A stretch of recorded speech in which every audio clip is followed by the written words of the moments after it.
बंडखोरी रोखण्यासाठी भाजपाकडून सध्या प्रयत्न सुरू आहेत। उमेदवारी अर्ज दाखल केलेल्या बंडखोर विजयराज शिंदे यांच्या मनधरणीचे प्रयत्न भाजपाकडून केले जात आहेत। विजयराज शिंदे यांना चंद्रशेखर बावनकुळे यांच्याकडून बोलावण्यात आलंय असं समजतंय। विजयराज शिंदे शेकडो कार्यकर्त्यांसह नागपूरला जातील असं देखील कळतंय आणि या सगळ्या संदर्भात भाजपा नेमकं काय भूमिका घेणार याकडे सर्वांचं लक्ष आहे। प्रतिनिधी संदीप वानखेडे आपल्याशी जोडले गेलेले आहेत, त्यांच्याशी या संदर्भात बोलूया।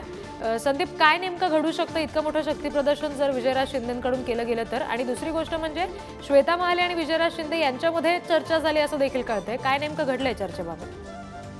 हो, अगदी बरोबर आहे रिद्धी। खरं तर महायुतीकडून प्रतापराव जाधव यांना उमेदवारी जाहीर करण्यात आली आहे, मात्र विजयराज शिंदे यांनी संबंधित उमेदवारावर जे आहे गंभीर रूपाचे आरोप केलेले आहेत आणि त्यानंतर विजयराज शिंदे यांनी आपला उमेदवारी अर्ज देखील दाखल केलेला आहे।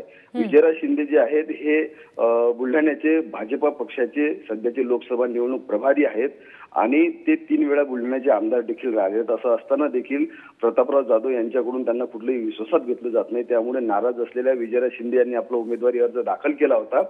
त्यांनी काल आपला प्रचाराचा नारळ देखील फोडलेला आहे आणि आज विजयराज शिंदे यांचा कार्यकर्ता मेळावा देखील होता, मात्र त्यापूर्वी त्यांची समजूत काढण्याचा प्रयत्न जो आहे हा भाजपाकडून केला जातोय। काल चिखलीचे आमदार श्वेता महाले आणि भाजपाचे जिल्हा अध्यक्ष गणेश मांटे यांनी विजयराज शिंदे यांची भेट घेतलेली आहे आणि जवळपास या तिघांमध्ये 2 तास जे आहे हे बंदद्वार चर्चा झालेली आहे। विजयराज शिंदे यांचा मोठ्या प्रमाणात समजूत काढण्याचा प्रयत्न केला जातोय, मात्र अजूनही विजयराज शिंदे जे आहेत हे आपल्या निवडणूक लढवण्यावर ठाम आहेत आणि बुलढाण्यामध्ये मैत्रीपूर्ण लढत व्हावी अशी त्यांची मागणी आहे। त्यांनी पक्षश्रेष्ठींकडे देखील तशा पद्धतीची मागणी केलेली आहे। मात्र काल जे आहे श्वेता महाले यांनी चंद्रशेखर बावनकुळे यांच्या माध्यमातून जी समजूत काढली, त्यांचं बोलणं देखील करून दिलेलं आहे। आज चंद्रशेखर बावनकुळे यांनी जे आहे विजयराज शिंदे यांना नागपूरला बोलावणं दिलेलं आहे।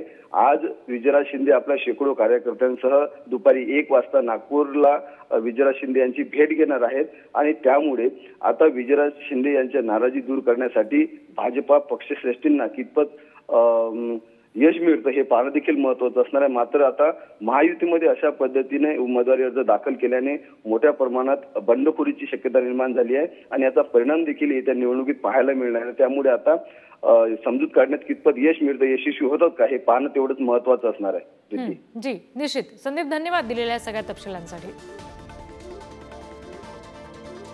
वरिष्ठ पातळीवर DCM आणि आमचे प्रदेशाध्यक्ष साहेब यांच्याशी त्यांनी चर्चा केली। त्या चर्चेनुसार मी मैत्रीपूर्ण लढतीची परवानगी त्यांना मागितली आहे। त्यांनी तुम्ही माघार घ्यावी अशा प्रकारची मला या ठिकाणी सूचना केली आहे। त्याचबरोबर त्या दोन्ही चर्चेचा जो काही मार्ग आहे तो उद्या प्रदेशाध्यक्षांनी काढण्याचं ठरवलं आहे। प्रदेशाध्यक्षांनी उद्या 1 वाजता नागपूर येथे आम्हाला चर्चेसाठी बोलावलेलं आहे। आम्ही सर्व लोक उद्या 1 वाजता चर्चा